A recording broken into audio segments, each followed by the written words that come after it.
avec des paroles d'admiration.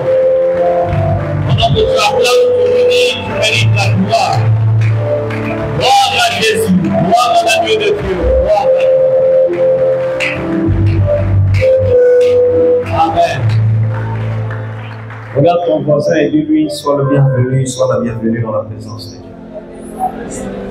Ceux qui sont derrière, les protocolaires, montez-les, faites-les asseoir un peu plus derrière. Je ne veux pas voir des gens profonds. C'est un ordre que j'avais donné. On doit être en équipe. Ma fille, monte. On va s'asseoir. Ouvrons nos Bibles dans le livre d'Ésaïe, chapitre 42. Ésaïe, chapitre 42.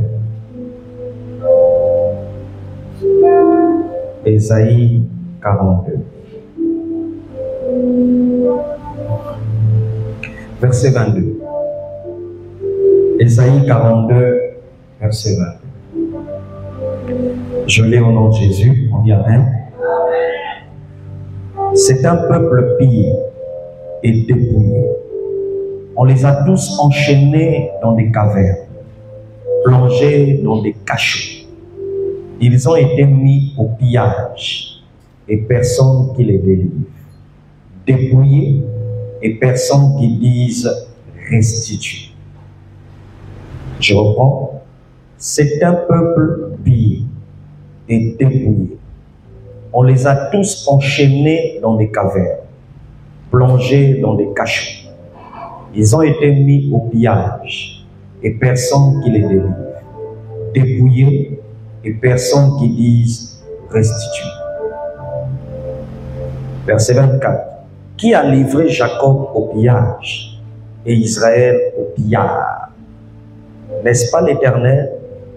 Nous avons péché contre lui. Ils n'ont point voulu marcher dans ses voies et ils n'ont point écouté sa loi. Parole du Seigneur. Pouvons nous asseoir. Bonsoir à tout le monde. Ah, c'est une grâce que vous soyez là ce soir. Suis-moi. C'est une grâce que vous soyez là ce soir. Amen. Malgré la température et surtout les difficultés de transport. Et ça, c'est vraiment une grâce de vous avoir. Amen. Dimanche, malgré la pluie, malgré les problèmes de transport, j'ai vu qu'il y avait beaucoup de gens. Alléluia. Et je sais qu'il y a des gens qui sont en route, mais qui n'arrivent pas à avoir de transport. Et je crois que les prières que nous avons faites ce soir, ces prières vont aider ces personnes. Je suis convaincu que Dieu a envoyé son Esprit Saint et les anges pour emmener les taxis, les bus, afin que ces personnes arrivent, même à 5 minutes de la fin, que les gens soient là ce soir.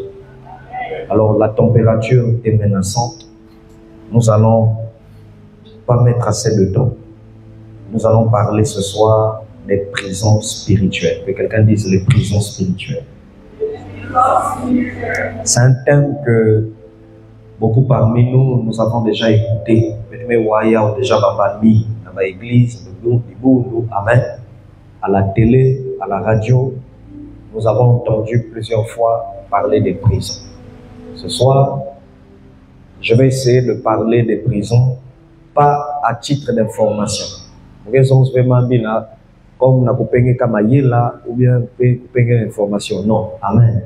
Je vais parler des prisons par rapport à ce que nous vivons dans nos familles. Amen. Et par rapport à ce que chacun de nous vit.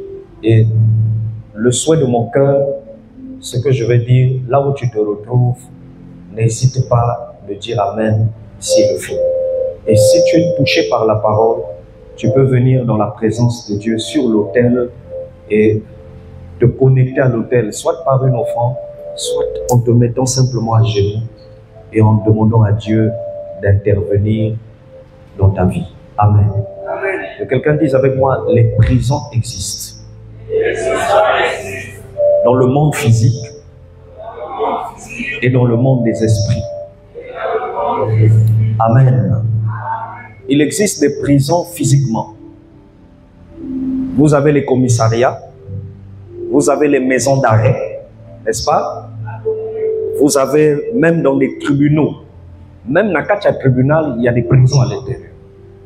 Si vous allez au tribunal central, même à, comment vous appelez ça, à Tchétché ou à Louadjili, vous allez découvrir que partout où il y a un tribunal, à l'intérieur de la maison, il y a une prison là-bas. Amen. Amen. Et la maison d'arrêt, pourquoi on dit maison d'arrêt? Ça ne veut pas dire qu'on t'a arrêté, mais c'est une maison où on a arrêté toute forme d'activité de ta vie. Ça va? Et la prison, c'est un endroit où tu es bloqué. C'est un endroit où tu n'as pas de liberté. Quelqu'un me suit? Si on t'a mis dans une prison, si il n'y a pas de liberté, il n'y a pas de joie. Amen. Il n'y a pas de réussite. Celui qui est en prison, il y a même des prisons où on ne sort jamais. Quand on t'a fait rentrer dans le cachot là, tu ne peux jamais sortir. Même pour aller balayer la cour, tu ne peux pas. Il y a des gens qui sont dans des prisons, surtout dans les pays étrangers. Dans ces prisons-là, ils n'ont jamais vu le soleil. Ils ne peuvent pas voir l'extérieur. Et souvent, quand tu veux faire des selles, tu veux uriner, tu veux te soulager, tu fais tout sur place. Amen. Et vous avez l'information que de la même manière que dans le monde physique, il existe des prisons, de la même manière, dans le monde spirituel, quand on dit spirituel, ça veut dire le monde qu'on ne voit pas avec les yeux. Ça va? Dans le monde qu'on ne voit pas avec les yeux, il existe aussi des prisons. Ou si vous voulez, des cachots. Amen. Il y a des prisons spirituelles dans les villes. Il y a des prisons spirituelles dans les nations. Il y a des prisons spirituelles dans les familles. Il y a des prisons spirituelles dans les quartiers. Amen. Ça va?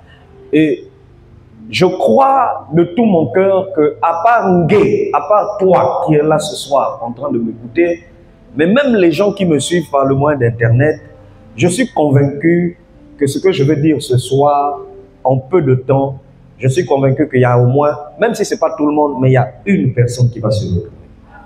Et ma prière, c'est que cette personne ne se retrouve pas seulement, mais que la personne là trouve aussi la solution dans ce que je veux dire.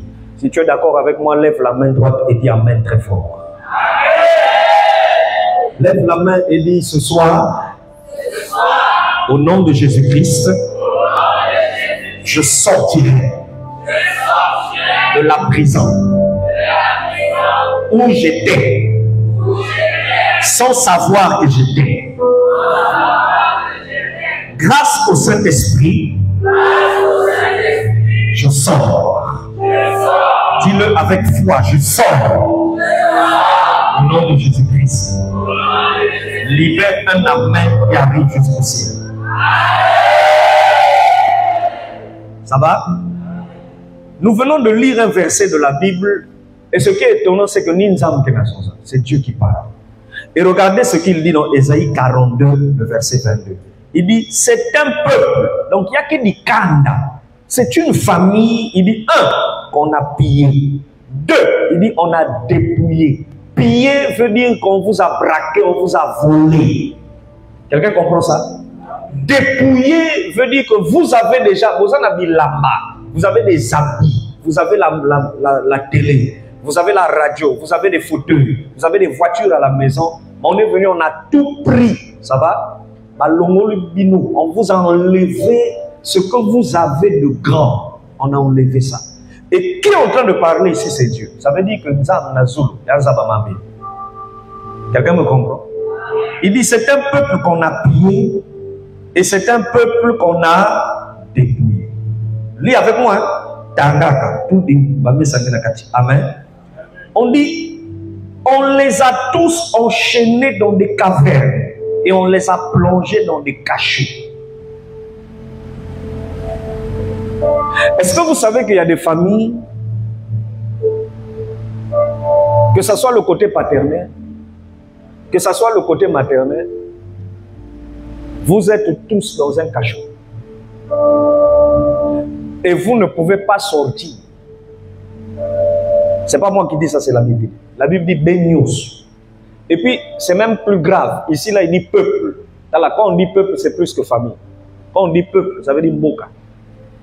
Il dit, vous tous là, dans votre pays, Bakangi Bilo. Et il dit, vous ne pouvez pas sortir. Et on vous êtes dans un cachot, mais avant de vous mettre dans le cachot, on dit, bah, piller Bilo. 2, on vous a dépouillé. Donc, on vous a enlevé ce qui faisait votre gloire. En d'autres termes, ça veut dire, vous êtes maintenant nus. Ça va? Donc, vous n'avez plus de gloire, plus d'étoiles, plus de rien, plus de chance. Et puis, on dit, c'est là maintenant qu'on vous a jeté dans le cachot. J'ai posé la question au Saint-Esprit, mais comment je peux reconnaître que je suis dans un cachot spirituel? Il m'a dit, la première chose qui permet à quelqu'un de savoir qu'il est dans un cachot, ce sont les rêves. Que quelqu'un dise avec moi les rêves. Par la qualité de tes rêves, tu peux savoir si tu es dans un cachot. Amen. Maintenant, le plus dur, c'est de savoir, est-ce que c'est du côté de papa? Est-ce que c'est du côté de la famille de... Premièrement, si tu as l'habitude de rêver que tu es toujours aux toilettes, tu vois souvent que tu es aux toilettes. Mais pas les toilettes modernes. Ma toilette, il y a boile. Des fois, tu vois que tu es à l'intérieur, soit tu es assis, tu es accroupi en train de te soulager, soit tu remarques que tu es debout, mais tu regardes seulement les toilettes. Des fois, il y a d'autres personnes, vous allez remarquer, vous rêvez les toilettes, mais vous rêvez que vous êtes nakatiaba toilette. Des fois même, il y a des matières fécales jusqu'ici. Quelqu'un me suit? Et vous allez remarquer que ceux qui ont l'habitude de rêver les toilettes, des fois, il y a d'autres personnes, vous ne rêvez pas que vous êtes en train de faire des scènes, mais vous rêvez quelqu'un qui est dans les toilettes. Des fois, vous rêvez des vers. Vous rêvez soit des matières fécales. Vous voyez les selles de quelqu'un, mais il y a des vers à l'intérieur. D'autres même, vous voyez seulement des selles. Quand tu rêves constamment des toilettes, c'est un signe qui prouve que tu es dans une prison. Et les signes dans la vie physique, c'est que celui qui rêve constamment les toilettes, c'est un message qu'on lui donne spirituellement pour lui montrer qu'il vit des blocages. Si toi, tu n'es pas concerné, ou dans la salle, ou en ligne, là, il y a quelqu'un qui comprend. Amen. Et nous sommes là ce soir pour régler ça. Ah, dites pas amen, moi je laisse mon micro. Hein. Je dis, nous sommes là ce soir pour régler ça. Amen, ce n'est pas une devise des églises de réveil. Amen veut dire qu'il en soit ainsi. Amen veut dire je suis d'accord. Amen veut dire je crois. La Bible dit même que Jésus lui-même s'appelle Amen. Dans Apocalypse, il a dit je suis le Amen véritable.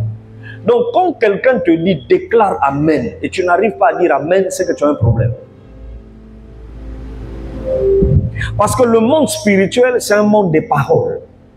Ce que tu dis, il y a des effets.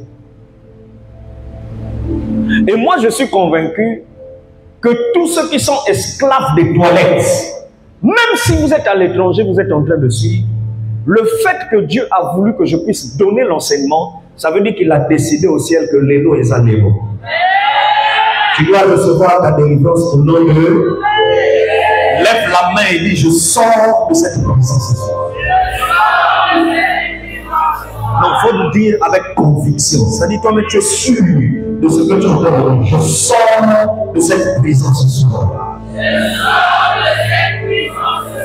J'invoque le sang de Jésus-Christ.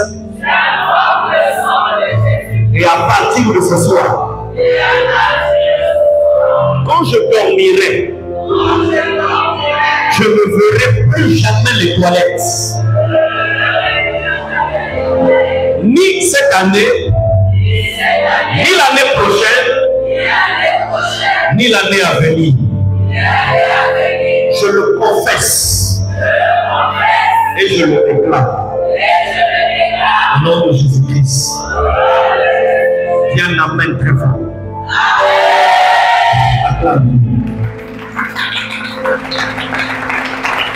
Quelqu'un me suit?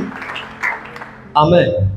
Je vois des gens des fois qui viennent nous voir, les pasteurs, on a un problème, on a ça délivrance. Mais délivrance, qu'on a ça, la délivrance soit façon. C'est-à-dire, bien à penser délivrance, il faut qu'on ait un ganga, et puis on va te dire kotawa, basikawa. C'est pas ça délivrance, hein? Délivrance, là, c'est ce que je t'explique. Amen. Je suis en train de t'expliquer, bah, patiemment. Maintenant, quand je te dis après moi, déclare, je te montre maintenant comment on sort. Amen. Si tu attends, à imposer ma boko, et puis on dit démon sort, tu vas attendre longtemps. Donc je suis déjà en train de te montrer la route. Regarde, ton problème là, fais comme ça, tu sors. Et comment il faut faire? Il faut parler. Parce que ceux qui t'ont bloqué dans la prison, ils ont parlé. Ils ont dit un tel, dis-moi un tel, toi l'enfant d'un tel. Place à quelqu'un qui va dans la toilette. Lui il a parlé. Maintenant toi tu dois parler en disant je me lève et je sors. Ah, touche ton voisin à l'épaule, dit bima. Non, le va bien, c'est bima. Mais j'ai dit touche ton voisin, tu quoi? Touche. Bima, Léo, bima. La Congo? Ah, acclame Dieu pour ça.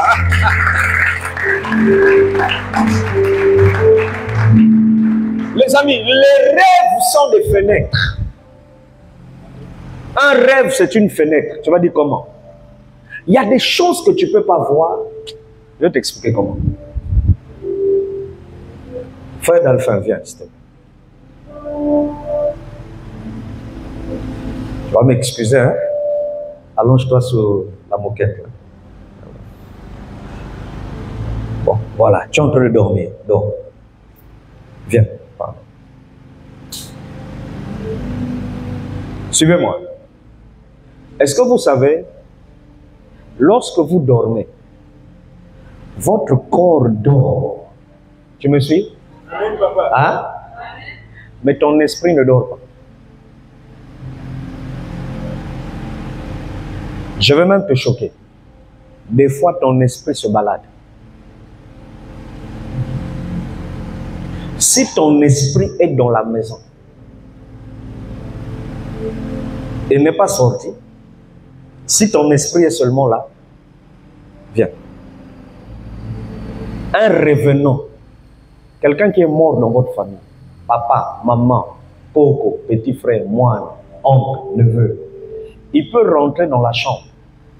Lui, comment il va faire pour te communiquer le rêve? Il va remarquer que ton esprit, tu es allongé, mais lui, il va voir que ton esprit est assis. Quelqu'un comprend ça? Quand il vient devant toi, il essaye de parler. Habib, Habib. Des fois, tu reconnais que oui, c'est un tel qui me parle. Quand il sent que tu l'as reconnu, c'est là qu'il commence à te dire, dis à la famille, Zos Nadika, que même Jimvelu Fouamon, je n'ai pas accepté maman. Maintenant, toi, ce qui va se passer, c'est quoi? Dans la réalité, tu vas voir la scène là. Vous comprenez? Scène qui est dans l'utaka, toi, tu vas voir ça dans son série qui rêve. C'est là que vous voyez des gens se réveiller et puis dire, j'ai rêvé papa. J'ai rêvé un tel, il m'a parlé, il m'a dit ceci. Le problème, c'est que ton corps dormait, mais ton esprit était éveillé. Donc, un rêve, c'est un moyen que Dieu nous a donné pour voir des choses que le corps physique et les yeux physiques ne peuvent pas voir. Voilà pourquoi il y a des gens, quand ils dorment, ils peuvent voir l'avenir. D'autres, quand ils dorment, ils peuvent voir le présent. Donc, ce qui se passe, des fois, vous dormez, mais vous rêvez qu'il y a un chien au salon. Ou vous rêvez qu'il y a quelqu'un qui a ouvert la porte. Quand tu te réveilles, tu arrives à la cuisine, tu te rends compte que oui, les enfants ont oublié de fermer la porte. Donc, le rêve te permet de te connecter au présent ou te connecter au futur.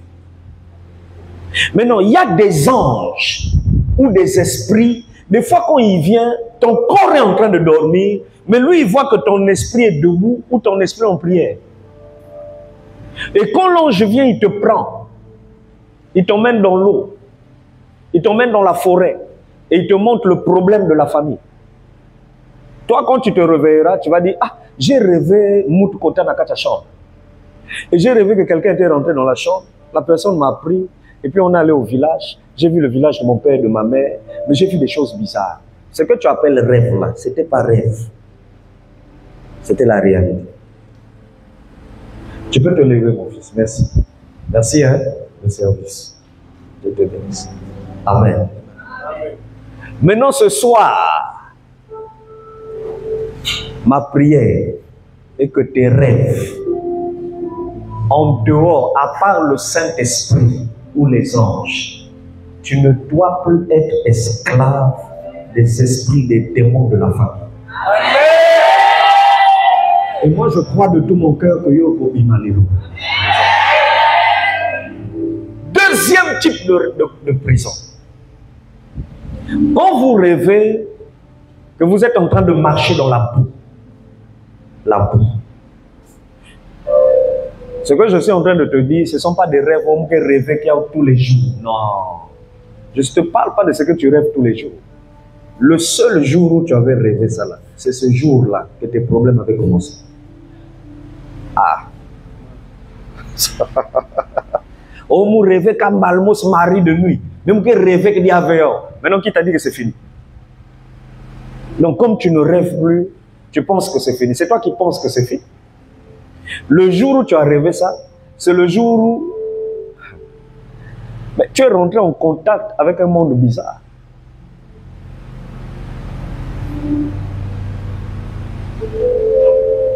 Celui qui rêve constamment qu'il est dans la boue, c'est un message pour dire que tu auras beaucoup de problèmes.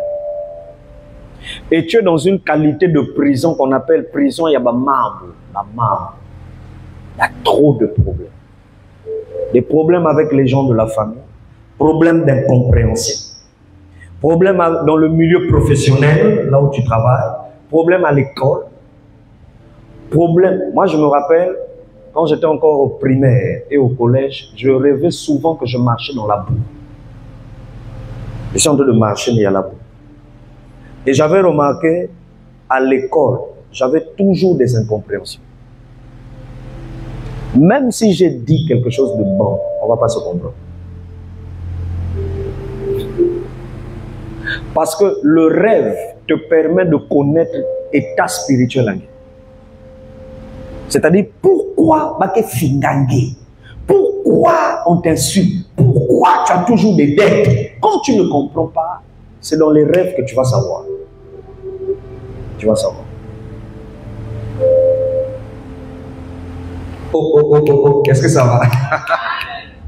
Celui qui rêve constamment qu'il est en train de marcher sur la boue, il est en train de marcher et son chemin, il y avait de la boue, le sable était bouilleux. Ah! C'est-à-dire, des fois même tu marches la poids, tu te dis toi-même, c'est comme ça veut dire que dans ta vie, là, chaque année, chaque étape de ta vie, il y aura des problèmes. Et des problèmes qui n'ont ni tête, ni queue. Tu sais ce que ça veut dire? Ça veut dire toi-même, tu ne sais pas comment ça a commencé. Tu ne sais pas. Quand une fois, que tu avais rêvé ça, seulement une fois là, c'est là qu'avaient commencé tes problèmes. Les prisons spirituelles. Ce n'est pas un enseignement qui sort de la tête d'un pasteur. C'est Dieu qui te parle. Dieu lui-même.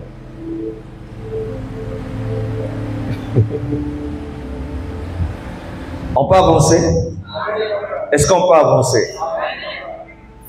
Ma prière est que tes problèmes s'arrêtent. C'est pas normal que chaque mois, chaque année, tu as toujours des incompréhensions avec maman. Tu as toujours des incompréhensions avec tes frères.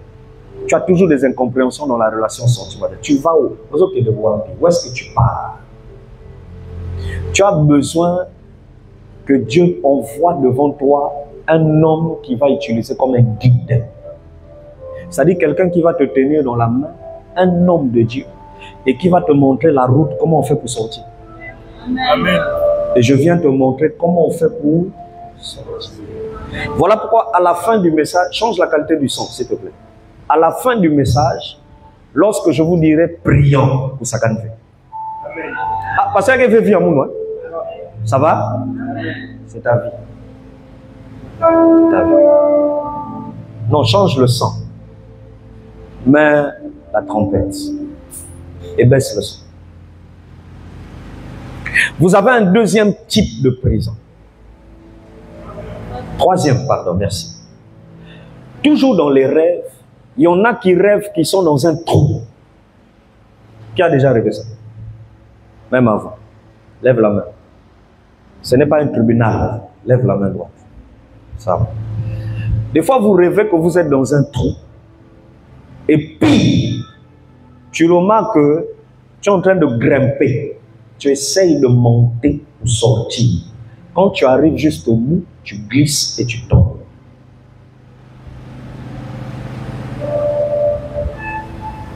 Ouvre ta Bible. Ésaïe 40. Ésaïe combien? 40. Verset 22. Regardez. On dit ceci. On les a tous enchaînés dans des cavernes. Que quelqu'un dise caverne. Une caverne, c'est un endroit secret qui ressemble à un tunnel ou à un trou. Des fois même, on peut comparer la caverne à une fosse, un trou. Et il y a des gens, des fois, qui rêvent qu'ils sont dans un puits. Des fois, ils rêvent qu'ils sont dans le puits. Le puits. Ils sont dans un puits à Maza. Puits d'eau. Ils sont dedans. Donc, vous rêvez que vous êtes à l'intérieur d'un trou, il n'y a pas d'eau, il n'y a rien. Des fois même, il y a l'escalier, il y a la marche. Vous essayez de grimper, où il y a une corde. Des fois, vous arrivez à monter. Mais bizarrement, c'est bizarre. Ça veut dire que tu arrives un peu au bout, tu arrives un peu à sortir, soit tu glisses, ou soit tu vois qu'il y a quelqu'un qui vient et qui te pousse pour tomber. Quand vous faites un rêve pareil, ça veut dire que dans ta vie, tout ce que tu fais, même si tu es intelligent, même si tu as la grâce de voyager, tout ce que tu feras, tu échoueras un jour. Mon frère, tu peux avoir un oncle qui connaît comment faire pour avoir le visa. Tu peux même avoir passeport. Va chercher le visa, tu vas échouer.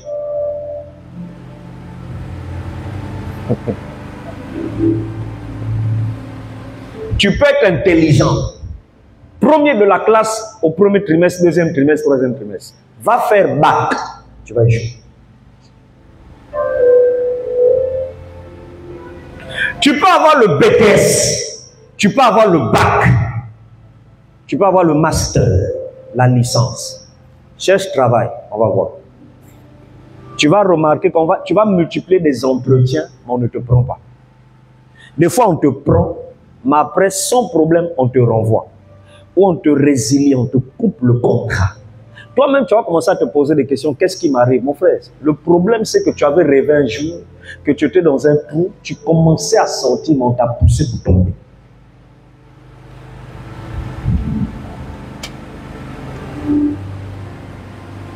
C'est ce qu'on appelle la prison des cavernes.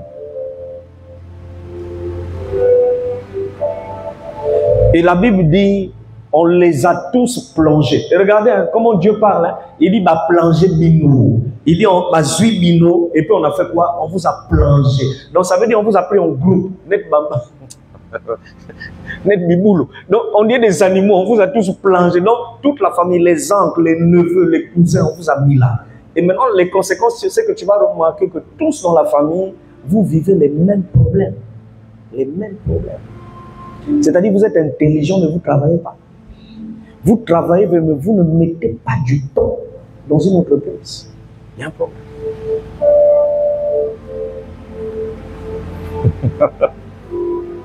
Rêver que tu es dans un trou. Tu essayes de sortir, tu n'arrives pas. Ça veut dire qu'on t'a mis dans l'échec. On t'a mis dans une position où, à la dernière minute, tout doit tomber à l'eau. Tout doit tomber à l'eau.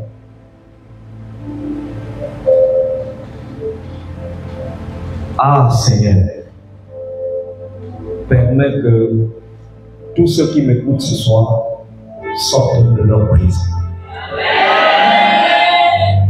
je veux qu'en entrant chez vous, les jours où, c'est-à-dire les prochains jours qu'on va se voir, que tu dises, depuis mon message, je sens un changement.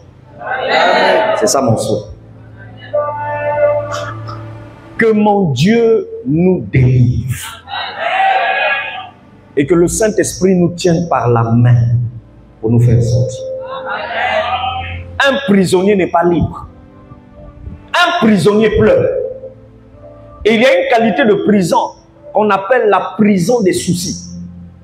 C'est une qualité de prison où quand vous dormez, vous vous réveillez avec des larmes.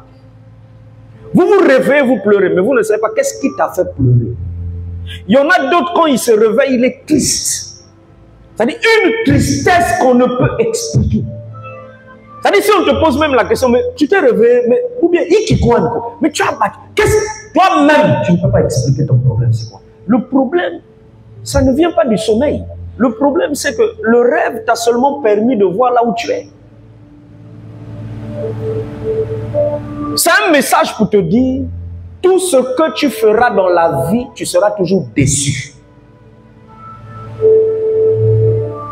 Les gens qui, quand ils dorment, ils se réveillent avec des larmes ou ils pleurent.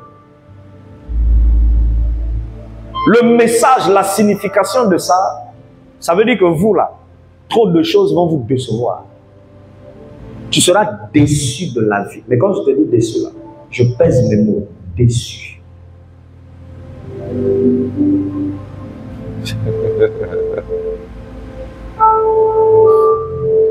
Le monde des esprits existe. Et il y a des esprits familiaux, c'est-à-dire reliés, attachés à la famille. Les esprits la travaillent. Je vais vous montrer une prison que beaucoup de gens vivent, mais ils ne savent pas ce que ça signifie. Les gens qui sentent souvent la paralysie du sommeil. Vous avez déjà entendu ça?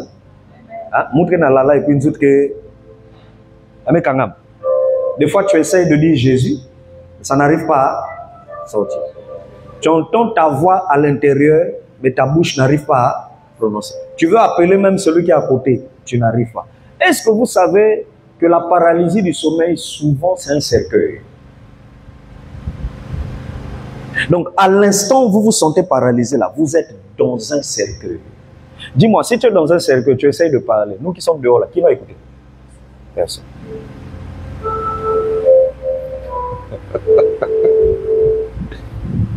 Tu sais ce que ça veut dire? Ça veut dire que dans ta vie, même si tu fais une bonne chose, les gens ne vont pas voir les bonnes choses que tu fais. Tu n'as pas aimé. En fait, tu es en train de regarder, mais tu n'écoutes pas. Je répète, ça veut dire que même si tu fais quelque chose de bon, les gens qui te regardent là, ils te voient, mais ils n'ont pas remarqué les bonnes choses que tu fais. C'est là que tu vois des gens ont des langages devant toi comme yo, ça moi na ma bé. Toi, tu es une mauvaise personne, tu es une mauvaise femme, tu es une mauvaise maman, un mauvais papa. Tu peux tout faire, tu peux te casser la tête pour la famille, tu peux dépenser, on te dira toujours tu es mauvais. Maintenant, ce qu'on va te dire là, le comportement des gens, à la base, tu vas remarquer que ça va te décevoir. Pourquoi? Parce que quand tu te sens bloqué dans le sommeil, là, on te met souvent dans un cercueil.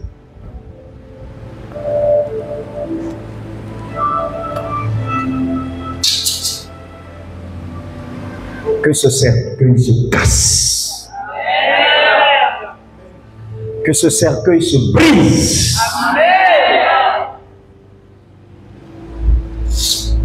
Quand je parle comme ça, je ne sais pas. Il y a quelqu'un qui a souhaité. Je suis en train de m'adresser au totem de ta famille. Que ce cercueil se brise.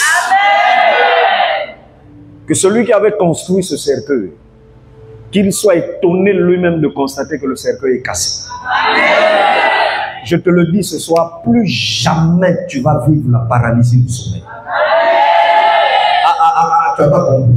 Si c'est ton frère qui vit ça, je le déclare que ton frère, même s'il est resté à la maison, il ne vivra plus la paralysie du sommeil. Vous qui avez des enfants à la maison, c'est maintenant qu'il faut déjà vous connecter pour dire Amen.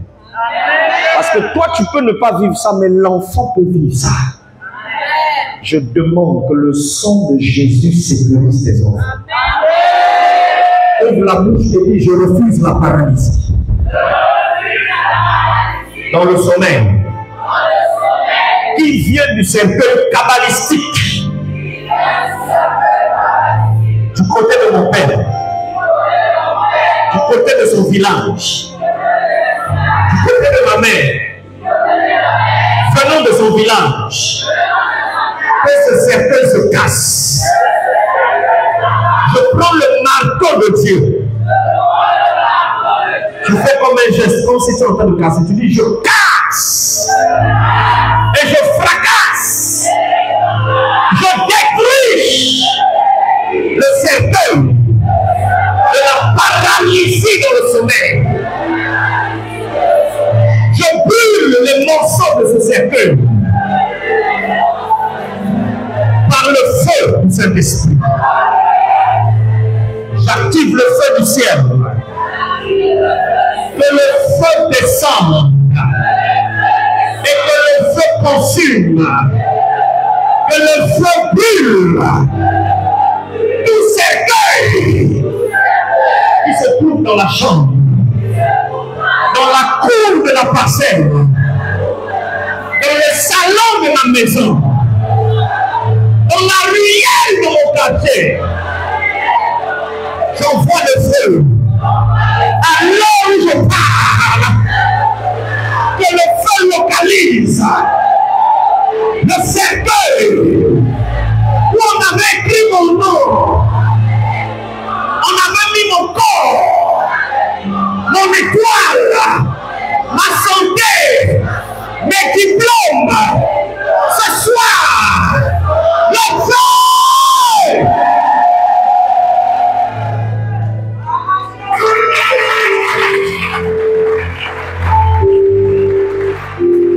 Écoutez, il y a un homme au Nigeria. Il était très intelligent. Il a étudié en Pologne, il a étudié en Russie, il a étudié aux États-Unis. Et là, partout où il étudiait, il était toujours le meilleur de sa classe. Il a eu la maîtrise, master, tout. Il revient à Lagos, au Nigeria. Le monsieur a tapé 19 ans de chômage. Pas de travail. Ses amis qui étaient idiots à l'école, à l'étranger, ont commencé à travailler dans des grandes sociétés pétrolières. Et lui, l'intellectuel, chaque fois qu'il déposait ses dossiers quelque part, c'est-à-dire, même le directeur ne lisait pas. Il ne lisait pas ses dossiers. Donc, ces dossiers, quand on prenait ces CV, on mettait ça au placard. Malgré le bagage intellectuel, les diplômes. Un jour, il est venu dans une église. Il était en train d'écouter un homme de Dieu qui prêchait sur les prisons spirituelles. Il était tellement concentré et touché. À la fin, quand l'homme de Dieu a dit prions, si un métal trop passe dans le on lui dit prie. Quelqu'un qui peut dire avec moutin qui est à gauche, quelqu'un qui peut dire avec moutin qui est à droite. Ta vie, c'est ta vie. Pour façon. Le monsieur s'est levé, il a prié. Pendant qu'il priait, il est rentré en transe et il est tombé. Lorsqu'il est tombé, il a vu un ange qui est venu le chercher. L'ange là l'a dit, viens, je veux te montrer la source de ton problème. Sur moi. Et dans la vision, l'ange là l'a emmené dans une forêt. Une forêt sombre, noire. C'est-à-dire, c'est à peine qu'il pouvait voir. Et lorsqu'il arrive, l'ange là a fait la main comme ça. Et il y a eu une lumière. Et là, il remarque que dans la brousse, il y avait une tombe. Une vieille tombe, un vieux tombeau. Il dit à l'ange, qu'est-ce qu'on fait ici? L'ange lui dit, reste calme, regarde. L'ange lève la main et il appelle une femme par son nom. Et la femme là s'appelait Annabelle. L'ange l'a appelée 3 fois, Annabelle, Annabelle, Annabelle. Lui, il s'est dit Annabelle Nina. Il ne savait même pas Annabelle Nina. Brusquement, le cercueil a commencé à se casser. La tombe. La terre s'est ouverte. Le caveau, là, ça s'est cassé et ça s'est ouvert.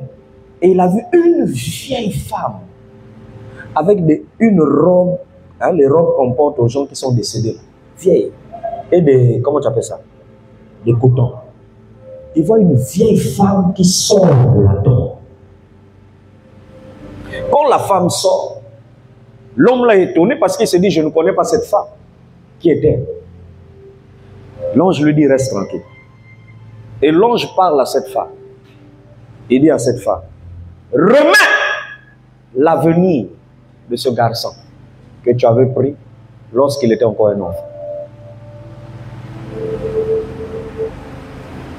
Ah bah, la sorcellerie existe. Ça existe. C'est-à-dire les églises où on vous dit combat spirituel, c'est des églises. C'est-à-dire les pasteurs là, ils sont eux-mêmes maudits. Parce que le combat spirituel existe. Regarde. L'ange dit, remets l'avenir de ce garçon que tu avais bloqué. Ah bah, la première question, c'est que toi-même, tu ne comprends pas la femme là, c'est qui? Ça va? Et la dame répond en disant, je ne sais plus là où j'avais caché ça. L'ange insiste, il dit, remets. Remets. Ah. La femme là se met accroupie. Elle se met à quatre pattes. Elle commence à creuser au bord de la tombe. Elle creuse, elle creuse, elle creuse, elle creuse. Elle a creusé en profondeur.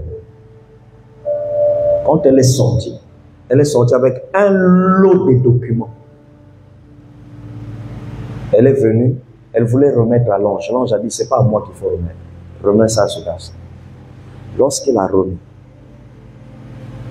l'ange là lui a dit, repars dans ta tombe.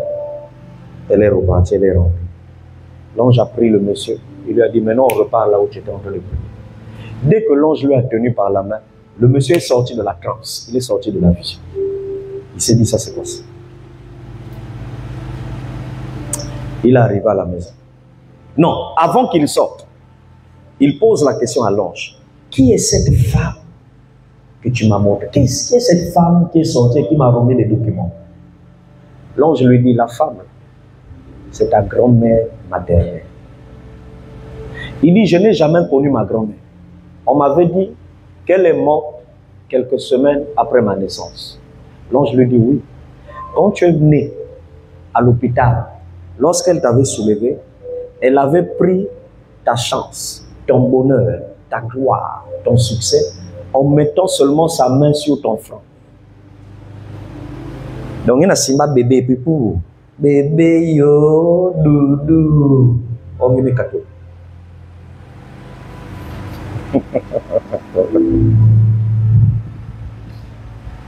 Et l'ange l'explique, c'est ça la source de ton problème.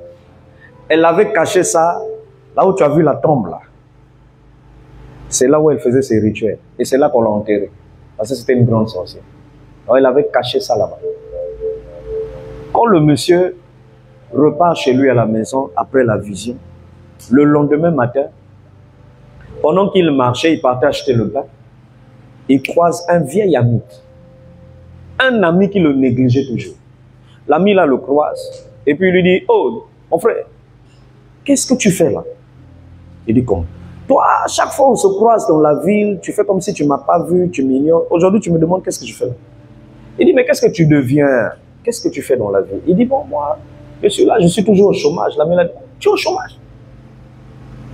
Est-ce qu'on peut partir ensemble chez toi à la maison, prendre tes diplômes, et puis je vais te présenter à mon directeur? Il n'y a pas de souci. Ils sont repartis à la maison, ils ont pris les diplômes, et ils sont allés dans la société. Il était en sandales. Lorsqu'ils arrivent dans la société, ils posent la question à l'ami, mais la société là, c'est une société de quoi? L'ami lui dit, c'est la plus grande compagnie pétrolière de Lagos, au Nigeria. Il dit, je vais te présenter à mon chef. Le monsieur arrive, on le présente, il donne son diplôme. Quand le patron regarde, il regarde. Il dit, monsieur, allez d'abord vous asseoir au bureau là-bas, dans la salle d'attente. Allez d'abord. Il est allé s'asseoir. Le monsieur regarde. il convoque tous les responsables de la société. Lui, dans la salle d'attente, il ne comprenait pas pourquoi il y avait l'agitation. Il s'est dit, ah, comme on dit en ville, il faut quoi? Il s'est dit, ah, c'est sûr qu'on va encore me dire, monsieur, et là, il constate, tout le monde l'appelle. Quand il rentre dans la salle, le monsieur, le directeur général se lève. Il lui remet 3 clés. Première clé, il lui dit, ça c'est la clé de ton nouveau bureau. Il dit, c'est-à-dire, il lui dit, à partir d'aujourd'hui, après moi dans la société, c'est toi. Non, tu as écouté, mais tu n'as pas compris. Il dit, après moi, 19 ans. Ah. Mais il y a une prison. C'est-à-dire, si Dieu ne te délivre pas de prison, avec tes diplômes, on va t'enterrer. Voilà un homme qui est resté 19 ans intellectuel, meilleur de sa génération. Pas de travail. Le même ami qui te regardait tous les jours, il t'ignorait. Le jour où tu reçois ta délivrance, le lendemain, l'ami là te considère. Ça veut dire qu'il y avait un voile. Amen. Il y avait un voile sur lui. Et le monsieur était tellement choqué. On lui remet 2e clé. On lui dit, ça c'est les clés de ta nouvelle voiture. Une 4x4. Dernier modèle. On lui remet 3e clé. Naloba. Naloba. On lui dit désormais, c'est toi qui auras la maîtrise et la gestion de la caisse de l'entreprise. Donc, papa, on ne t'a pas fait de test. On ne t'a pas fait d'entretien. Et le plan lui dit, monsieur, avec un tel bagage intellectuel, où est-ce que vous étiez pendant 19 ans? Comment vous avez fait pour ne pas travailler pendant 19 ans? Le monsieur est resté calme, il a dit, c'est la malédiction. C'est la malédiction. Mon frère, ma soeur, que le Saint-Esprit te tienne par la main. Amen. Tu es trop intelligent pour rester au chômage. Regarde toi-même quand tu regardes ton CV. Toi-même regarde Yosanami. Avec cette intelligence, tu ne peux pas continuer à aller d'église en église pour chercher des solutions. Tu sers un Dieu vivant. La Bible dit par ses blessures à la croix, tu as été guéri. Tu confesses ça, mais tu es toujours maudit. Ça veut dire que le problème, ce n'est pas seulement confesser. Mais il faut tomber dans une église où on va te montrer comment on fait. Comment on fait? Regardez ce monsieur-là. Vous croyez qu'il ne croyait pas en Jésus? Il croyait. Mais le fait d'être rentré dans une église où ces gens-là connaissaient comment détruire, quand il s'est plongé dans la prière, il a reçu sa délivrance. Amen. Continuez avec l'orgueil là d'aller d'église en église. Oh, toi, oui, comment était-il? Oui, c'était bien, le message était bien. Bon, tu sais, nous dans notre église, bon, on nous parle aussi du combat spirituel. Les amis, on s'en fout de ce que tu vas dire. Ce qui est important, cherche ta délivrance. Ah! Sinon, tu vas être un papillon spirituel. En train de tester le poids des églises. C'est-à-dire, les églises que tu testes là, nous là, Dieu il nous a déjà délivrés. Ah. Maintenant c'est toi, on te tient par la main pour te dire Yaka, Yaka, sors. Bima, Yaka, sors. Et vous avez l'information ici que voilà un homme qui ne savait pas que son destin était dans une prison de la tombe. Donc il y a des gens, on a bloqué ton avenir dans une tombe.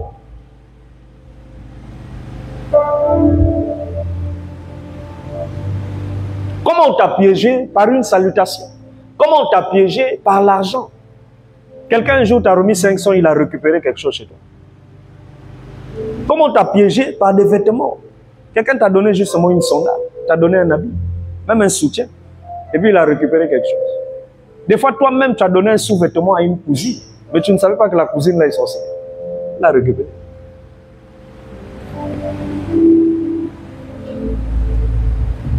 Je peux vous parler. Avant que je me marie avec ma femme, mon épouse. On n'était même pas encore fiancés, on était juste proposés. Je pense qu'à l'époque, ils avaient reçu, ses parents avaient logé à la maison une cousine. Et eux, elle ne savait pas, eux, leur maison, ne savait pas que la cousine là était sorcière. Et ce qui va se passer, c'est que étant logés, ne souffrez pas, hein, ne souffrez pas. La cousine là elle-même sait. D'ailleurs, même c'est la famille là elle-même qui, eux-mêmes ils ont l'habitude de dire ça. Et maman de ça a déjà donné ce témoignage plusieurs fois. Donc ne souffrez pas. Amen. Et donc, qu'est-ce qui va se passer? Il va se passer que lorsque maman du Tossé avait logé cette cousine, et la cousine là, je crois, dormait, si je ne me trompe pas, dans sa chambre. Et maman avait commencé à remarquer à cette époque la disparition de ses sous-vêtements et de ses garnitures. Donc les garnitures disparaissaient. Utilisées, hein? Amen.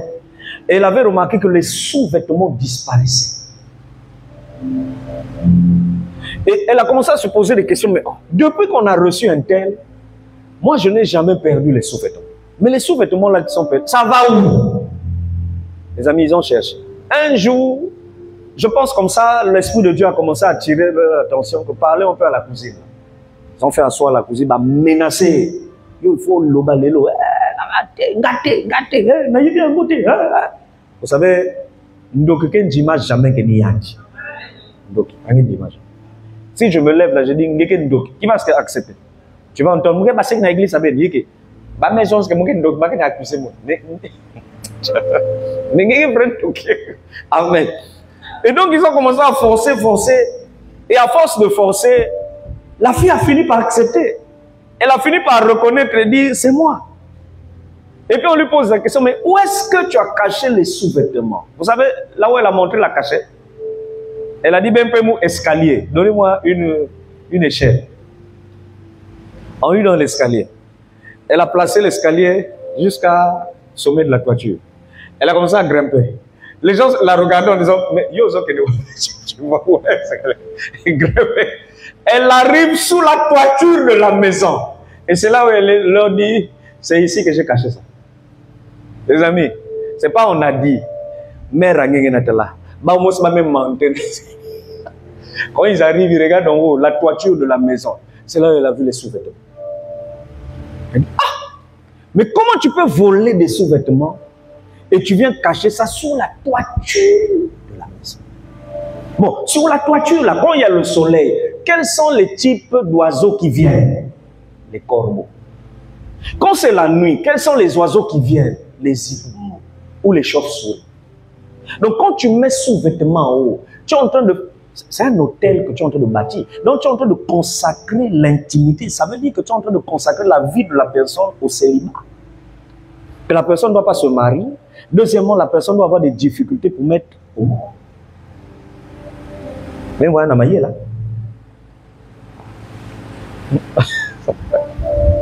Donc, vous qui avez l'habitude de remarquer que les sous-vêtements disparaissent, j'ai une question d'intelligence à vous poser. Est-ce que vous savez où est-ce que ça part? Ah.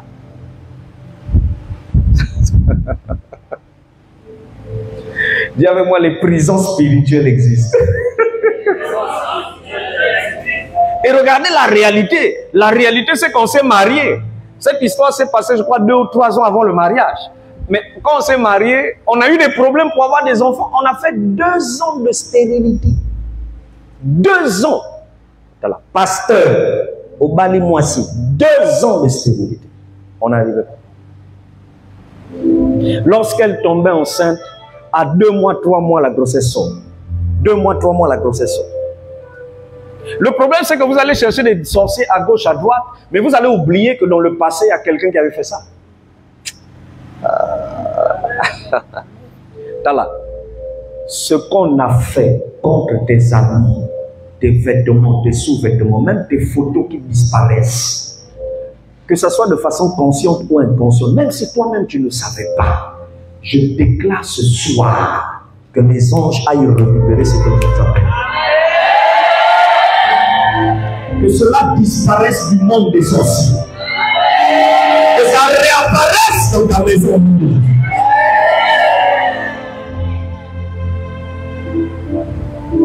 Ne jouez pas avec la vie. Ne jouez pas avec... Avec un habit, on peut acheter la vie de quelqu'un. Oui, oui. Même Jésus, quand on l'a crucifié à la croix, on a pris ses vêtements, on a déchiré. C'était un message spirituel. C'est pour dire, nous déchirons ton règne. Malheureusement pour eux, ils n'ont pas déchiré le règne de Jésus. Donc ne jouez pas avec les vêtements, les sous-vêtements, même les photos, ne jouez pas avec ça. Je connais un ami pasteur, à l'époque, dans les années 98, 99, il avait rêvé 3 fois sa photo. Et il a vu sa photo dans l'eau. Et dans son rêve, il rêvait qu'il se battait avec des gens pour récupérer sa photo et remonter en surface. Et dans sa vie normale, il avait constaté que les filles tombaient facilement amoureuses de lui. Et même dans le ministère, les filles qui venaient vers lui, c'était des filles qui avaient des liens avec le monde des sirènes. Et quand ces filles-là venaient, ils tombaient dans l'impudicité. Pourquoi? Parce que ton image, quand on prend ta photo, il n'y a qu'une identité. Si on emmène ta photo, on a à maïs. Ça veut dire qu'on est en train de contrôler même tes pensées. Et tu dois te soumettre à la séduction et au sexe. Jouez pas avec ça. Un homme de Dieu, mais il a commencé à tomber avec des filles sirènes. Homme de Dieu. Donc si toi tu crois que tu es arrivé, tu es trop saint. Je te rappelle qu'il y a eu sur cette terre des gens qu'on appelait David. Il faut faire attention. Et vous qui cherchez les pasteurs parfaits là, les hommes de Dieu parfaits, ça n'existe pas. Hein? Ah, ça n'existe pas. Quand tu vois un homme de Dieu, il commence toi à te dire, moi je suis plus que les autres, je suis meilleur que les autres. Ça dit qu'il a commencé à préparer sa chute. Parce qu'on ne se moque jamais de ceux qui se noient déjà. Ce qui est arrivé aux autres là, ça peut t'arriver toi-même. Nous vivons et nous résistons par la grâce, pas par nos efforts. Acclame Dieu.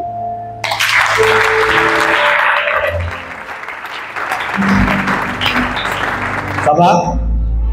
Et je finis par 3 types de prisons. Il y en a qui rêvent qu'il est dans une brousse, une forêt, et puis on te suit, tu es en train de courir.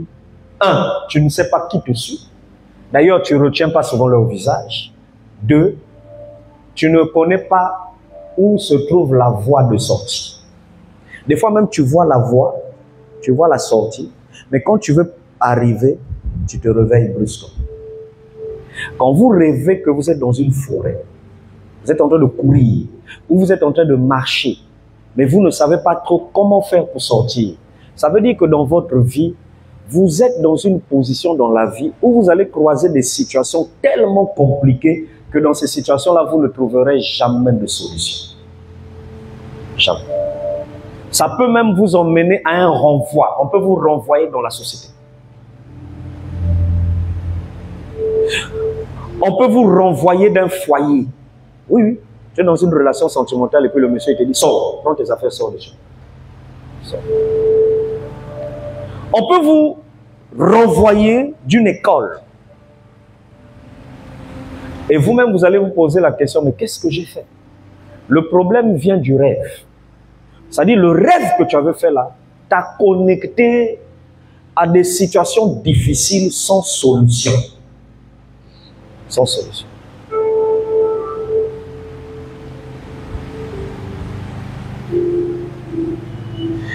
Talayo, tu dois sortir des cachots. Hein?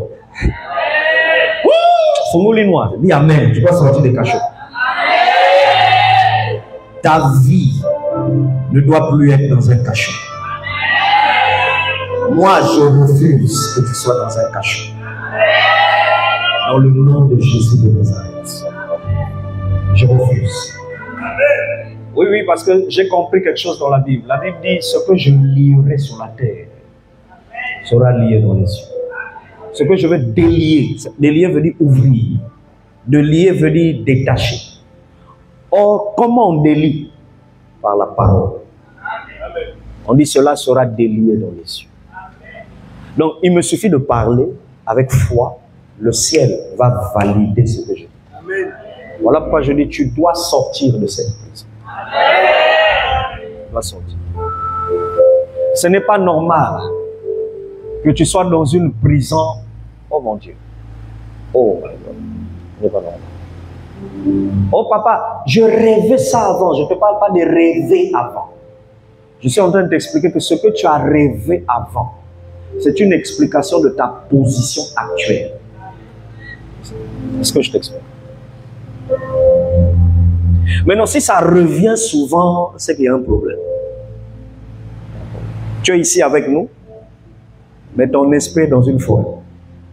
Voilà pourquoi il y a des gens, quand vous leur faites la délivrance, quand la personne reprend conscience, tu lui poses la question, tu t'es vu où? Et on est à côté. La personne va te dire, moi, on est à forêt.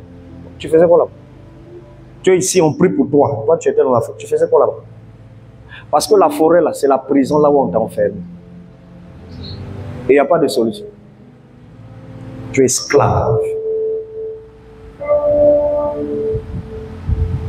Vous avez des gens qui sont dans les rêves. Ils se voient dans des cimetières. Oui. En tant que pasteur, ça fait pratiquement 30 ans de ministère. Je n'ai pas dit vie chrétienne, pasteur. Quand tu vois, il est jeune, attention. Il faut faire attention. L'apparence trompe. Amen. Et vous allez remarquer que quand je m'entretenais avec des gens, j'ai plusieurs fois entendu des gens qui m'ont dit, pasteur, je rêve souvent que je suis en train de marcher et je suis en train de sauter des tombes. Je marche, mais je vais sauter bâton. Je vais éviter bâton. J'ai vu. Il y en a qui m'ont déjà dit qu'il a rêvé qu'il traversait le cimetière de Monkama. Monkama, il était en train de traverser. Et après, il s'est retrouvé de l'autre côté du boudin. D'autres rêvent qu'il est au cimetière.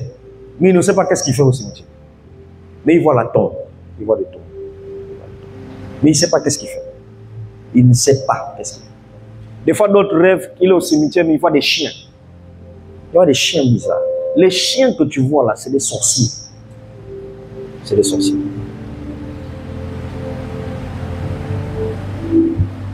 Ce type de prison veut dire que tout ce que tu fais, tu risques d'avoir toujours des réponses négatives. Pourquoi?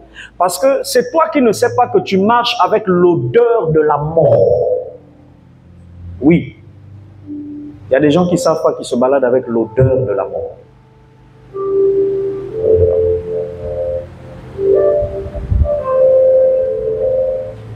Et les gens qui rêvent souvent, les tombes, les cimetières, ils ont des problèmes dans le domaine sentimental. Problème. Ils ont souvent des problèmes dans le domaine de la fécondité. Ils ont des problèmes pour féconder. 3, ils ont des problèmes dans le domaine financier. 4, ils ont des problèmes des dettes. Les dettes sont fréquentes. Pourquoi? Parce que les tombeaux que tu vois là, ça représente chaque étape de ta vie. Les tombes que tu vois. Donc, quand tu arriveras à l'étape de mariage, tu réussiras. À l'étape de la fécondité, tu vas...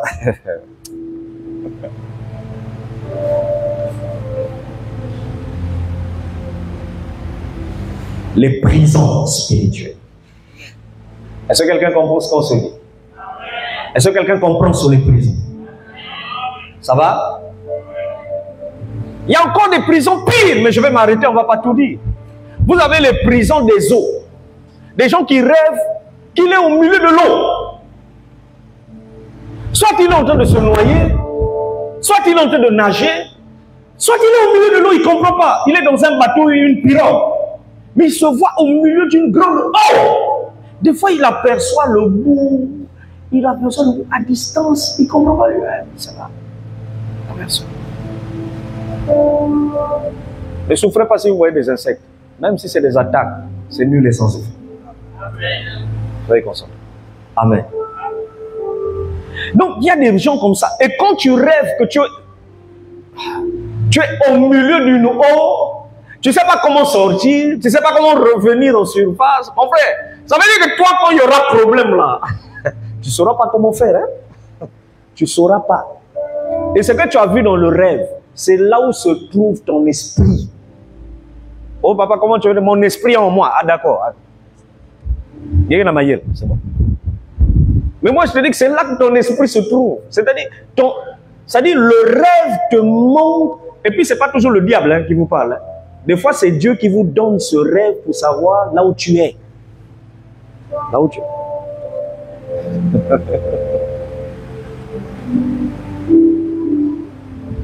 Il y en a même, c'est pire.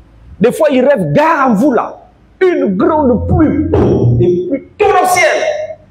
Mais ils ne voient rien d'autre que la pluie. Ça veut dire, ça annonce un deuil. Quelqu'un va mourir.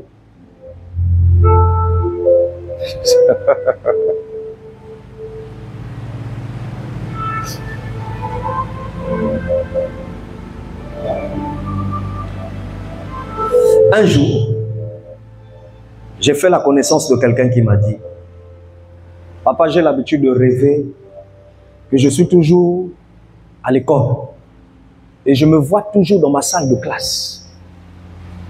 Et je suis en train de faire des compositions. Des fois, on m'envoie au tableau. La personne qui te parle, là, elle me voit déjà bac. Elle me voit déjà bête. Mais tu te vois toujours dans le monde de l'école. Non, ça c'est une prison compliquée et dangereuse. C'est une prison de rabaissement. C'est un type de prison où, quelles que soient vos potentialités, vos talents, votre intelligence, votre étoile qui peut briller, vous allez toujours revenir au point de départ. Quel que soit le commerce que tu peux faire, on peut te donner 100 000, tu commences par 1000, tu te retrouves à 0. Et c'est un cycle. C'est un cycle. Et c'est vrai ce que tu vois. Dans la réalité, c'est ton orgueil qui te fait croire que non, je suis chrétien, je suis baptisé, logé le Saint-Esprit. Tu es dans une école, hein?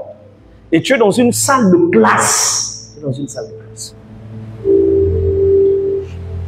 C'est comme quelqu'un qui m'a dit un jour qu'il s'était vu, un pasteur, t'as guère à barbe, pasteur, mais il rêve qu'il est dans la salle de classe en culotte. En tenue de l'école du primaire, t'as guère à barbe. Et il rêve qu'il est en train de faire des cours. On lui donne encore I, U, O. J'ai regardé ce pasteur, j'ai dit, attends. C'est-à-dire, big micro, pour prêcher bien fait au bac. Parce que ça veut dire ton état spirituel, là, tu es loin. Tu es très loin. Là, tu peux être pasteur, ce n'est qu'un titre. Mais si sur le plan spirituel, tu n'as pas reçu l'onction, toi-même d'abord pour être délivré, et pour délivrer les autres, le monde spirituel se moque de toi, même quand tu dis au nom de Jésus. Il se moque de toi. Et je vais vous choquer. Satan n'a pas peur de l'onction. Tu vas dire pourquoi? Mais c'est un ange onctionné. Il a été onctionné, il avait reçu l'onction au ciel. Il connaît comment l'onction fonctionne. Il n'a pas peur de ça. Je veux même te choquer. Satan n'a pas peur de maquiller que ça là quand tu te mets à prier là. Il n'a pas peur de ça. Il y en a qui disent au nom de Jésus, il n'y a pas des effets. On n'avait jamais vu ça. Ah. Si je te prends, on déclenche une délivrance quelque part, et puis je te dis, viens, toi qui connais, Loutao, délivrer un, tu vas souffrir. Tu vas crier au nom de Jésus, il n'y a rien. Maintenant, on reste à savoir qu'est-ce qu'il faut faire. C'est de ça dont il s'agit. Qu'est-ce qu'il faut faire? En Jésus, en Christ, qu'est-ce qu'il faut faire? Tu vas multiplier les retraites. Oh, pasteur, à mon maison, on a une montagne. Mais on a une montagne. Comme la montagne, voilà toi. T'as ma poste même dans la statue. Bien, ça me dit, on a milieu vous là.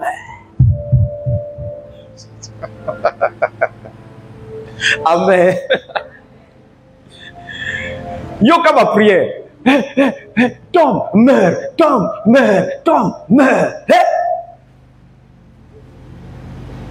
On peut même te voir, hein, dans la bête qu'on est l'église, mais un programme, tu as prié. Mais ça veut dire, tu as prié. Mais je te pose une question. Depuis que tu as prié, qu'est-ce qui a changé? De toi à moi, dis, l'obaka vérité, il n'y a rien. Il n'y a rien. Le problème vient d'où? Tu n'as pas encore compris que ce n'est pas une affaire de chercher une église, mais c'est une affaire de chercher un Père père spirituel. Amen. Qui est ton père? C'est-à-dire, celui que tu vas appeler pasteur, là, il ne doit pas être que ton pasteur, il doit être ton papa spirituel. Amen. Si tu n'as pas encore trouvé ton père spirituel, tu vas te balader d'église en église. Tu seras déçu, hein? Tu seras déçu. Tu seras déçu.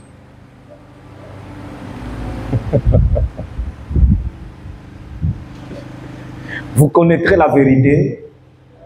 Oh, oh, oh, la suite. Affranchir veut dire il va te libérer. Mais qui va t'annoncer la vérité? Le même message, tu peux entendre ça dans la bouche de 10, voire 20, même 1000 pasteurs. Mais sur les 1000, il y a un quand il te parlera, tu sentiras que c'est différent des autres. C'est celui-là qui est ton père. Il faut faire attention. Les prisons. Vendredi, par la grâce de Dieu, parce qu'il y a la retraite des femmes qui commence vendredi, nous allons nous arranger à finir plus tôt. Je vous parlerai de comment on sort des prisons. Mais il y en a beaucoup. Même sur les eaux, là, il y a des prisons des sirènes. Oui. Tu rêves que tu es assis sur un fauteuil. Et puis il y a une célébration, il y a une fête. On te donne à boire du jus. C'est une initiation. On t'a initié au monde des eaux.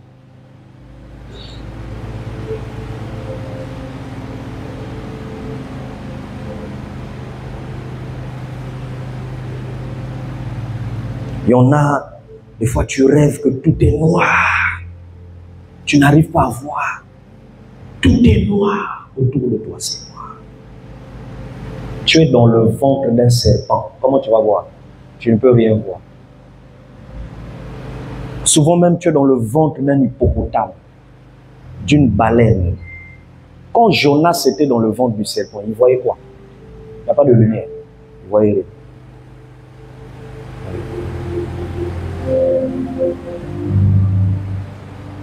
Que ce serpent te vomisse. Dieu a parlé au poisson. Le poisson a vomi Jonas. Tu ne dois plus rêver que tout est noir. Tu ne dois plus rêver ça. Il y en a d'autres, vous êtes dans la maison familiale. Côté Bakoko. Là où vous avez grandi. C'est une parcelle. Des fois, vous avez vendu ça. Hein? Mais tu rêves toujours que Dieu n'a pas. Tu es toujours dans la vieille chambre. Tu es toujours en train de balayer la cour. Tu es en train de laver des assiettes. Une parcelle qu'on a déménagée. Vous avez même vendu. Je te pose une question. Tu fais quoi là-bas? Hein? Enfant de Dieu. Moi, ma Bible dit que je suis assis avec Christ dans les lieux célestes. Toi, tu fais quoi dans une... Ça dit la vie chrétienne, on doit revoir ça dans la vie de plusieurs. Parce que nombreux là, c'est la bouche. Hein? Mais en réalité, ils sont maudits. Dis-moi ce que tu rêves, je te dirai si réellement Jésus est en toi. Dis-moi ce que tu rêves. Bek news bet ke sambila ka abo. Mato. Mato. Qu'est-ce que tu rêves dans le noir?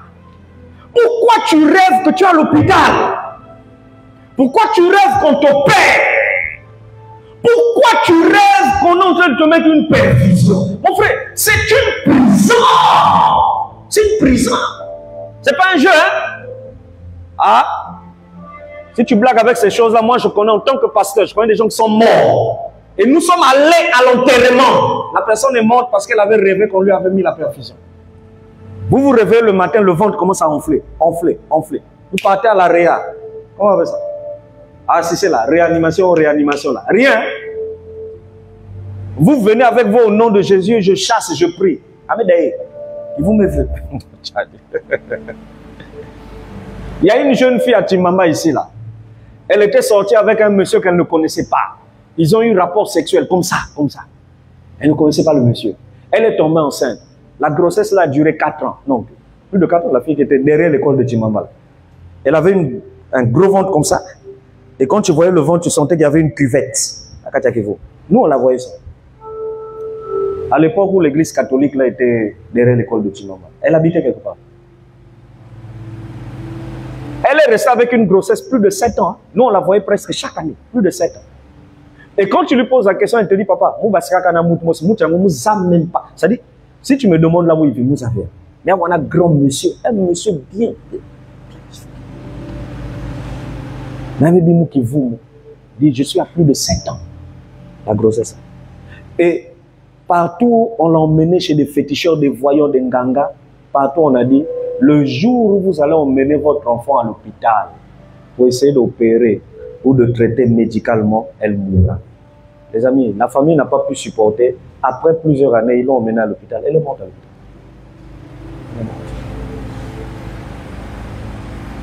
l'hôpital. Le monde spirituel existe. Il y en a même qui rêvent. C'est-à-dire, tu n'as pas d'enfant, mais tu rêves des bébés. Tu rêves des enfants qui t'appellent papa. Des enfants qui t'appellent maman. D'autres, tu as déjà des enfants, mais tu rêves d'autres enfants que tu ne connais pas. Ils t'appellent papa, ils t'appellent maman. Ce que tu ne comprends pas là, c'est que dans le monde spirituel, tu as des enfants dans le monde des eaux. Des fois même, tu as des enfants dans le monde des morts. Oui. Tu as des enfants.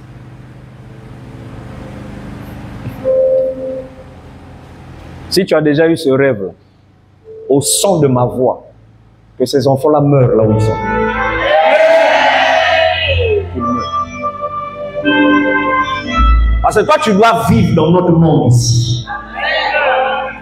Tu ne dois pas avoir une deuxième vie, une vie double là-bas, c'est pas possible. Si tu dois avoir une double vie là, c'est au ciel. Parce qu'au moins Christ dit, tu es assis avec moi à la droite du Père. Qui a compris? Vous qui rêvez constamment le serpent. Si c'est un boa, ça veut dire que le boa vous a emprisonné, vous attachez, vous étouffe. Au moins une fois, j'avais rêvé un serpent, c'était comme un python. En fait, c'est le python là qui avale tout. Bon, c'est encore pire quand tu rêves que tu marches et sur ton chemin, il y a des chiens. Et il y a un chien qui s'agite et le chien t'empêche d'avancer. En fait, ça veut dire que toi, dans ta vie, là, chaque fois que des bonnes choses vont s'ouvrir, tu sentiras, comme on dit, moi, ouverture pour réussir, il y a quelque chose qui va te ramener en arrière. Parce que moi, on a les chiens que tu vois là, ce sont les gardiens. C'est des esprits gardiens qu'on a mis. Donc, eux, ils veillent sur les limites. Tu as des limites. À un niveau, tu ne peux pas passer. Tu peux pas. Même dans l'accouchement, tu peux avoir 2 enfants, 3 enfants, mais pas 4. Tu peux avoir 4, mais pas 5. Si tu essayes 5, tu meurs. Ah.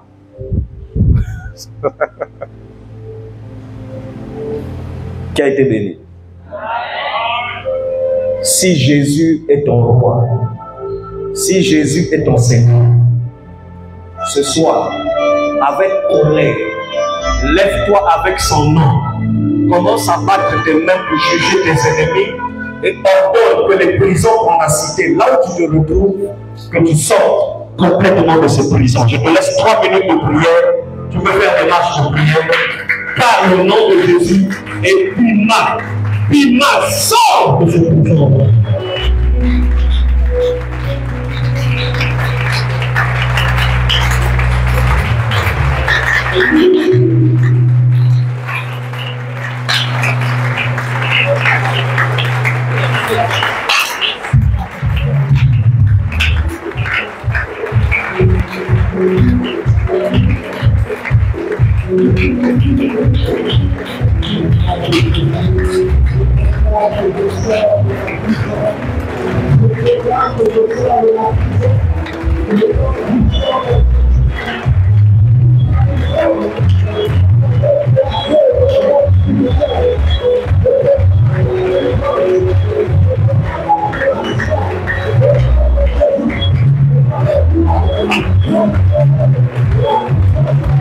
Priez sincèrement. Priez. Détruisez ces prisons. Envoie le feu dans la forêt.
Écoutez, je vais lire.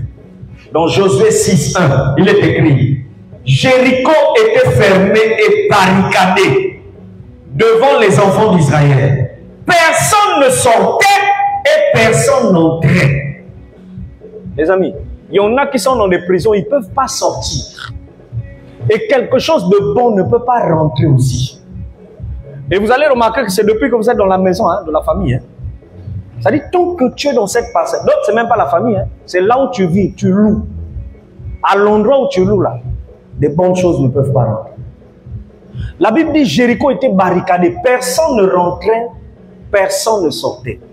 Vous savez qu'il y a des gens, on les a mis dans des prisons des étoiles, prisons des astres. Il y a des signes, hein. Chez les femmes, c'est le dérangement des cycles menstruels. Oui. Tu as tout le temps un cycle qui n'est pas stable. Ton problème vient des étoiles. C'est là-bas qu'on parle, c'est là-bas qu'ils incomptent, c'est là-bas qu'ils ont écrit ton avenir. Donc quand je dis Bimana ma prison, même si tu ne connais pas exactement la prison là c'est quoi, mais les points que j'ai cités là, déclare ça. Tu dis si c'est dans les étoiles, je quitte les étoiles. Ma vie est avec Jésus. Et ce soir, par le sang de Jésus, je me plonge. Je serai désormais intouchable. Ah, ton amen là me fait même peur. Je serai désormais insimmable, inlocamable. Je me libère des chaînes de cette prison. Et là où il y a des gardiens qui me surveillent, vous veillez que vous faites la limite que les gardiens la meurent. Si c'est des animaux, que ces animaux meurent. Si c'est des enfants de la famille, qu'ils meurent. Les amis, prie. Prie, sort de la prison.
Tu vas sortir maintenant de la prison des toiles d'araignée. Tous ceux qui sentent des toiles d'araignée quand tu marches, des toiles d'araignée quand tu es dans le bus, dans le taxi. Quand il y a des bonnes nouvelles, tu sens toujours comme s'il y a des toiles d'araignée qui sont sur le toit. Des fois, tu enlèves, mais tu ne vois rien. Mais tu sens comme s'il y a quelque chose. Des fois, tu te réveilles au milieu de la nuit, tu sens la peur et la chair de poule. Tu vas dire, je brûle ces toiles d'araignée. Je localise cela avec le feu. Et le Saint-Esprit me dit d'égliser les miroirs des sorciers là où ils voient mouvement. Même si tu ne sais pas là où ça est, localise cela. Je dis, j'envoie le feu dans la forêt sacrée, les eaux sacrées, les montagnes sacrées, là où ils tiennent des réunions, même dans les arbres, là où ils me voient à travers un miroir cabalistique. À l'heure où je parle, un caillou spirituel brise. Déchirez les toiles d'araignée. Brûlez cela.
Tous ceux qui rêvaient ou qui avaient rêvé qu'ils tournaient comme dans un carrefour, ils tournaient en rond sans savoir ce qu'ils faisaient, que ce cycle s'arrête. Plus jamais tu vas tourner en rond. Si à ma soeur, ça ne reviendra plus. Les souffrances et les humiliations viennent. Ça ne va plus te suivre. Ça ne va plus te localiser. Dis avec moi, je suis un vainqueur. Dis avec moi, mon Père, mon Père. Ce soir, je lève ma main droite et je m'adresse à toutes les sentinelles de la famille. Toutes les sentinelles de ma famille. Les gardiens des marmites. Les gardiens des étoiles. Les gardiens des eaux. Les gardiens des forêts sacrées. Écoutez-moi bien. Je présente devant vous l'épée du Saint-Esprit, qui est la parole de Dieu. Je brandis l'épée de l'Esprit et je brise les chaînes au niveau de mes pieds. mal comme ça. On dit au niveau des pieds, au niveau des pieds. Tu n'as rien compris. Il faut mimer dans le combat spirituel, on mime. Même Dieu a dit à Josué, au temps de la marche, le combat spirituel, ça dit le gestuel joue. Dis avec moi, je brise les chaînes. Au niveau des pieds, je brise. Au niveau des mains, je brise les chaînes, les blocages de la stérilité, le célibat, le manque de voyage, les blocages professionnels. Je coupe les liens. Panza. Je coupe au nom de Jésus. Je casse toute marmite utilisée par les sorciers de la famille de mon père, la famille de ma mère, les sorciers de mon quartier et de mon village, le village paternel, le village maternel. Je brise toute marmite utilisée dans votre monde et je brûle cela par le feu de l'Esprit Saint. Mon Père, je me lève au-dessus du serpent de la famille et j'écrase sa tête. Je marche sous son pouvoir. Je neutralise son venin. Le venin de la maladie, le palu, le cancer du sang, la tension, tout venin que le serpent a mis en moi. Je me désinfecte de ce venin diabolique par le sang de Jésus-Christ.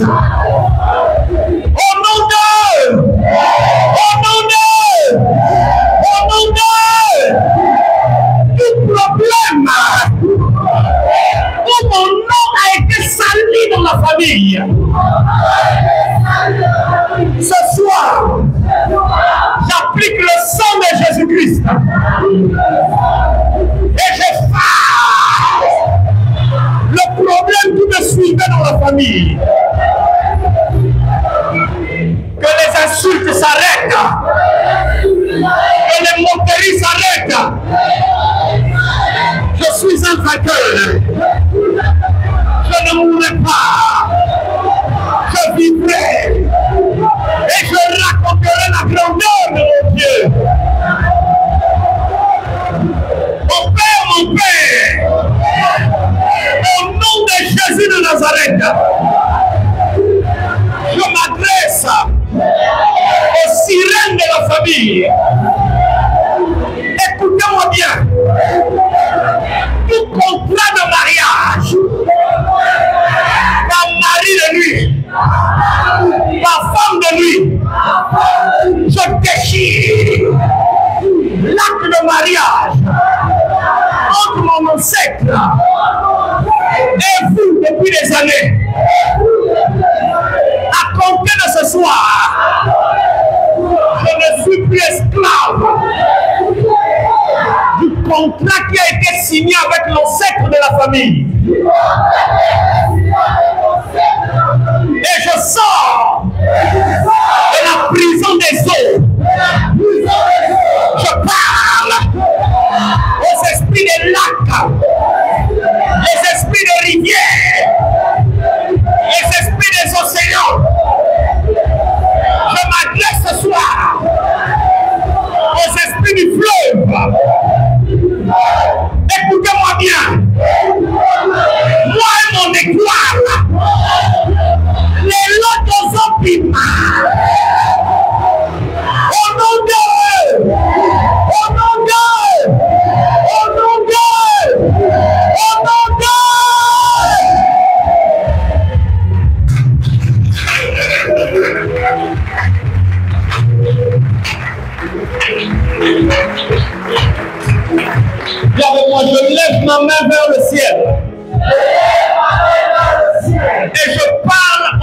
soleil, à la lune et aux étoiles. Écoutez-moi bien. Au nom de Jésus-Christ, tout ce que vous avez enregistré comme malédiction, traité et déclaré par les sorciers de ma famille, lors des veillées mortuaires. Je vois des gens ici, il y a eu des veillées. Vous avez perdu des parents très importants, très proches. Et pendant la veillée, on a dit des choses sur vous. Le Seigneur me dit, le soleil, la lune et les étoiles avaient enregistré. Et les esprits des astres sont en train de vous influencer. Ça vous soumet à une souffrance. Dis avec moi, je déconnecte mon avenir de toute programmation établie dans le soleil, établie dans la lune, établie dans les étoiles, et qui influençait ma vie dans la bassesse.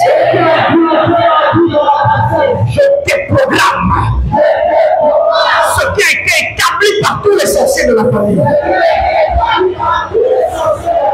Je parle à la terre.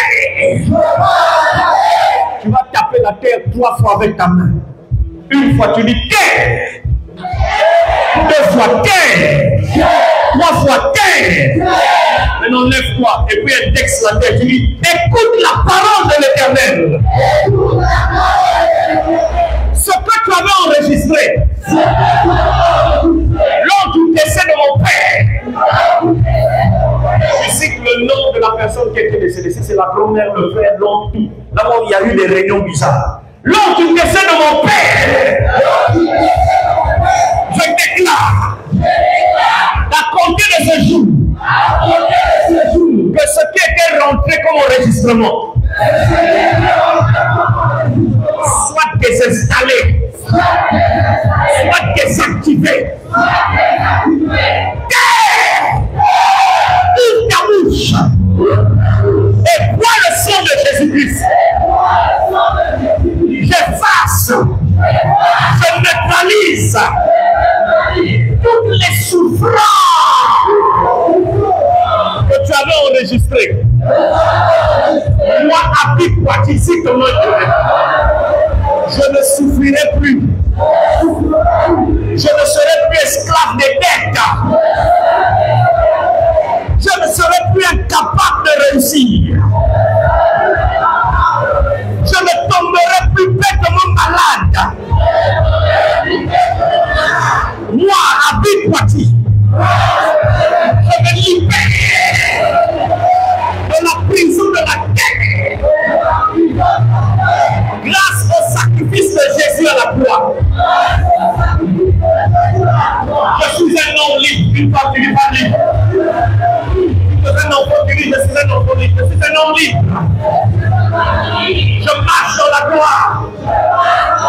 Je marche dans la gloire. Je marche dans la gloire. Car il est écrit, mon Dieu sera toujours avec moi. Tout lieu me foulera la plante de mon pied.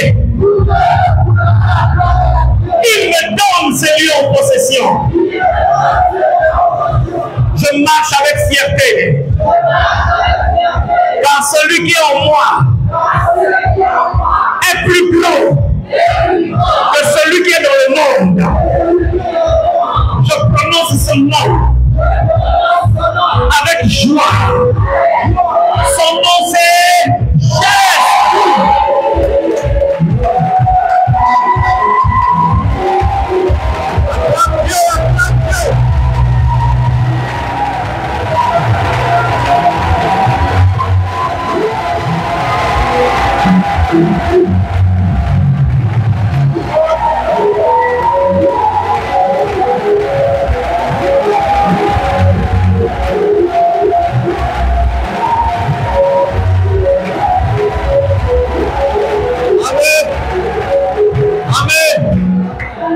Des visas qui sont en train de venir. Lève la main, l'Esprit de Dieu me dit le visa est là. Je Je vois des anneaux de mariage. Et le Saint-Esprit me dit, en 2025, vous allez célébrer 5 mariages. Je vois des fiançailles qui sont en train de venir. Je vois des gens qu'on avait menacés au service d'arrêter. Et je vois la décision qui vient d'être changée. Oh mon Dieu me montre une grande porte professionnelle. Je vois un gros contrat de travail. Tu es intelligent, tu as des talents, on te néglige. Je vois quelqu'un qui va t'appeler. Que cela soit ainsi. J'entends dans mon esprit tous ceux qui ont des talents et qu'on avait étouffé. Ce soir, Babili.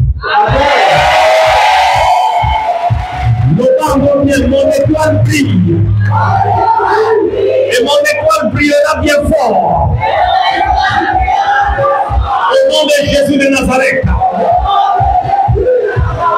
Avec 10 personnes, ton étoile brillera. Pas dire ça à 5 personnes, pas dire à 10 personnes.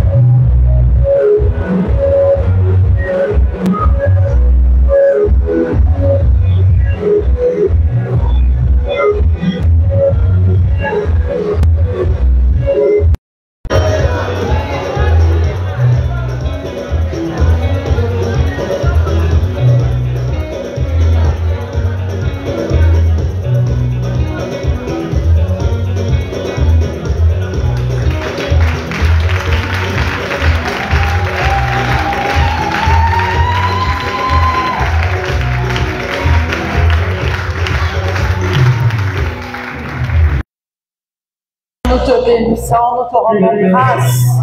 Merci parce que tu nous as délivrés des prisons spirituelles et parce que tu as encore opéré une grande œuvre dans la vie de tes enfants. Pour cela, Seigneur, nous te sommes reconnaissants au nom de Jésus et tout le peuple dit merci Seigneur. Amen. On acclame encore l'Éternel.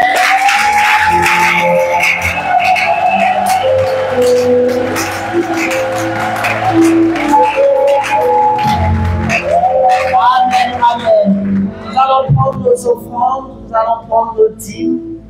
Qui a sa dîme ce soir? Qui a sa dîme? Tu lèves ta main. Qui a sa dîme? Tout le reste, nous allons tenir nos offrandes dans nos mains droites et je vais prier. Père, je viens bénir l'offrande de ton peuple. L'offrande que nous apportons dans ta maison pour sceller ces prières que nous avons reçues, pour sceller notre délivrance et pour te rendre, Seigneur, l'honneur que tu mérites. Laisse que quiconque mettra sa main dans l'un des paniers reçoive sa bénédiction. Au nom de Jésus, d'un commun accord, nous disons Amen et nous apportons dans la maison de l'Éternel.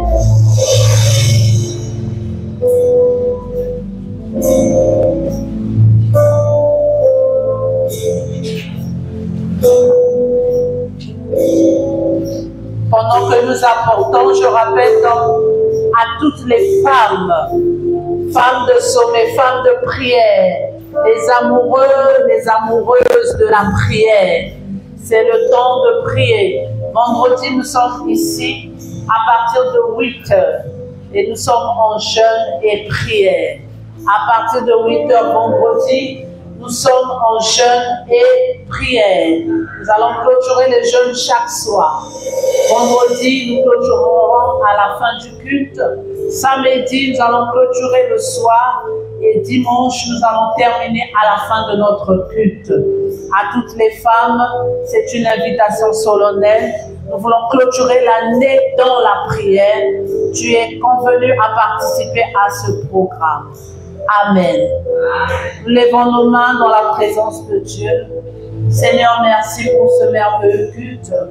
Merci pour notre papa qui a parlé ce soir. Merci pour le Saint-Esprit qui a touché.